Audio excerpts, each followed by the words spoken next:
technology was returned by 30 submarines through a large commando action.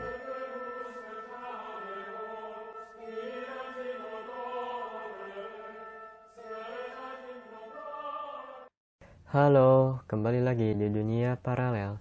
Sekarang kita akan membahas tentang Flat Earth. Nyatanya, para penjelajah membuktikan bahwa bumi ini datar. Menarik bukan untuk dibahas? Mari simak penjelasan berikut. Ekspedisi Antartika oleh Admiral Richard E. Byrd. Tokoh penting dalam penjelajah Antartika adalah Admiral Richard E. Byrd, perwira Angkatan Laut pemegang Medal of Honor, medali tertinggi di militer USA. Ia tercatat sebagai penerbang pertama yang terbang ke Kutub Utara Arktik dan Kutub Selatan Antartika. Bisa dibilang, ia adalah orang pertama yang mengetahui rahasia di balik Antartika. Ia menjelajah Antartika untuk pertama kalinya pada tahun 1928-1930 dengan 2 kapal laut dan 3 pesawat udara. Kemudian, ia kembali menjelajah di tahun 1934 sendirian selama 5 bulan di Antartika. Penjelajahannya yang ketiga dilakukan di tahun 1939 sampai 1940, di mana ia ditugaskan oleh pemerintah Amerika Serikat. Operation High Jump. Yang paling fenomenal adalah penjelajahannya yang keempat di tahun 1946-1947, setelah Perang Dunia Kedua yang terkenal dengan nama Operation High Jump. Kali ini ia membawa pasukan militer lengkap, 13 kapal laut termasuk kapal induk dan 29 pesawat terbang termasuk helikopter, dan ini merupakan penjelajahan Antartika terbesar sepanjang kehidupan umat manusia. Yang jadi pertanyaannya adalah mengapa perlu membawa pasukan sebanyak itu? Bahaya apa yang ditakutkan? Sampai sekarang tujuan sesungguhnya tidak terungkap. Dokumentasi Operation High Jump sampai beredar, terlihat bahwa Admiral Byrd menemukan wilayah di Antartika yang tidak ditutupi salju dan berair hangat yang memungkinkan ada kehidupan lain di tembok es Antartika. Dari dokumen itu diketahui bahwa Antartika kaya akan sumber daya mineral. Dalam wawancara Admiral Byrd di harian Chile 1947, ia mengemukakan sesuatu statement yang mengejutkan.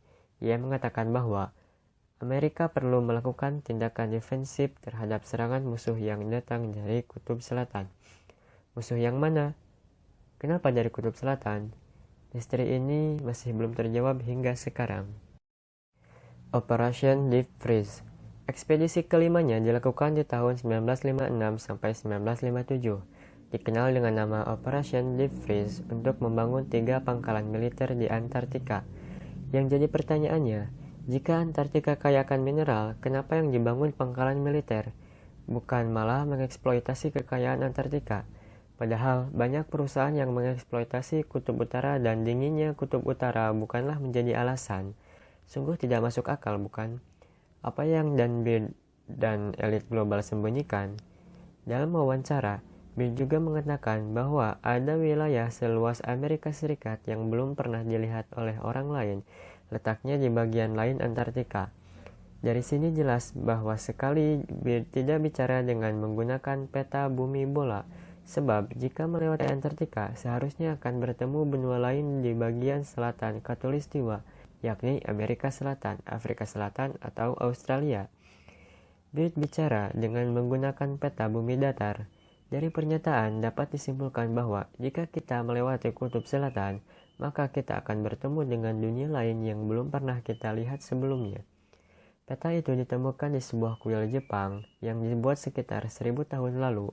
Kita lihat yang bulat di tengah itu adalah peta bumi datar. Lingkaran putih adalah lingkaran tembok es Antartika. Di bagian luarnya ada lusinan benua sebesar benua Amerika. Apakah ini yang dimaksud Byrd? Apakah itu yang dikatakan Byrd sebagai ancaman untuk bumi? Dan jika ada, apa yang mereka lakukan sekarang?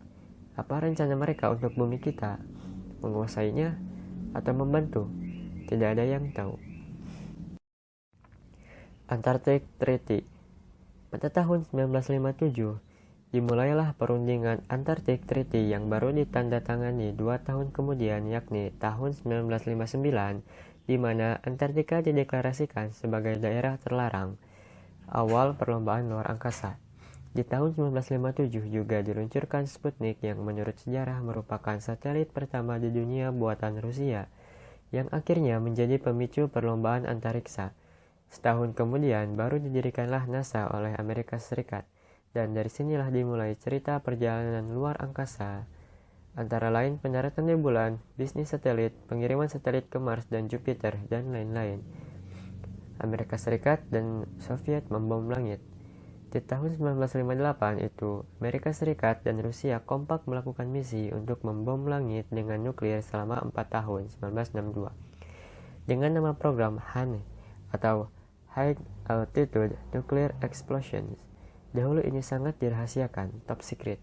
Namun, 50 tahun kemudian 2012, resep itu telah dibuka untuk umum. Anda bisa melihat secara detail salah satunya di situs Wikipedia, dan hasil di pengumuman itu adalah langit tidak bisa ditembus. Kesimpulannya, ada 3 hal yang menjadi titik berubahnya dunia. 1. Politik. Antarctic Treaty tahun 1959 yang tujuannya adalah menutup Antartika untuk umum. 2. Militer. Bom nuklir langit tahun 1958 hasilnya langit tidak dapat ditembus. 3. Propaganda. Space Program tahun 1957 sampai 1958, padahal langit tidak dapat ditembus. Bagaimana pendapat kalian? Tulis di komentar. Jangan lupa dukung channel ini terus dengan klik like, comment, dan subscribe. Sampai jumpa.